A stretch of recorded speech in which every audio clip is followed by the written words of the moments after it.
मेरी सीरीज का नाम है मैं बोलना चाहता हूं। मैं बोलना चाहता हूं कि चुनाव चल रहे हैं।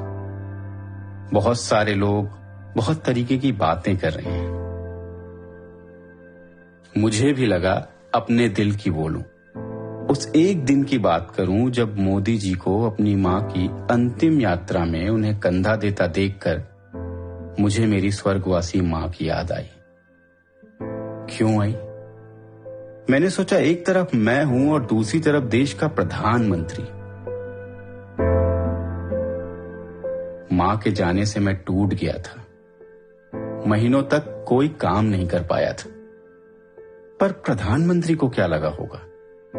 मुझे लगा प्रधानमंत्री की मां गई हैं। पर उस दिन न देश के बड़े नेता आए, न अंतिम दर्शन की लंबी लाइन लगी। उस दिन एक तरफ मां की चिता अभी भी जल रही थी और दूसरी तरफ चिता को मुखाग्नि देने वाला बेटा काम में लग गया था। मुझे याद नहीं है मैंने ऐसा दृश्य पहले कब देखा। सोचता हूं, आखिर क्या चल रहा होगा उस इंसान के मन में, उस बेटे के मन में।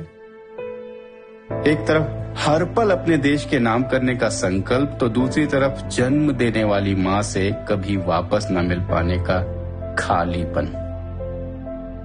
द्वंद्व क्या उनके मन में नहीं चला होगा? फिर समझ आया कि उस दिन अगर उन्होंने काम को छोड़ दिया होता ना, तो शायद मां भी उनसे छूट गई होती।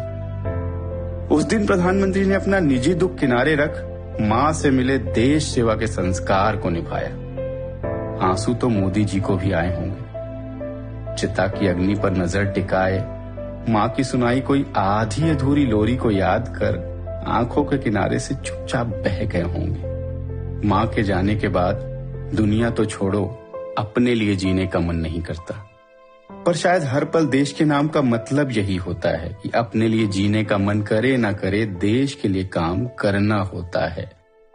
आज मेरे मन में एक सवाल है जिसे आप सभी से अभी पूछना जरूरी है कि पिछली बार इस देश ने ऐसा प्रधानमंत्री कब देखा था जिसका कुछ भी निजी नहीं था, न सुख न दुख।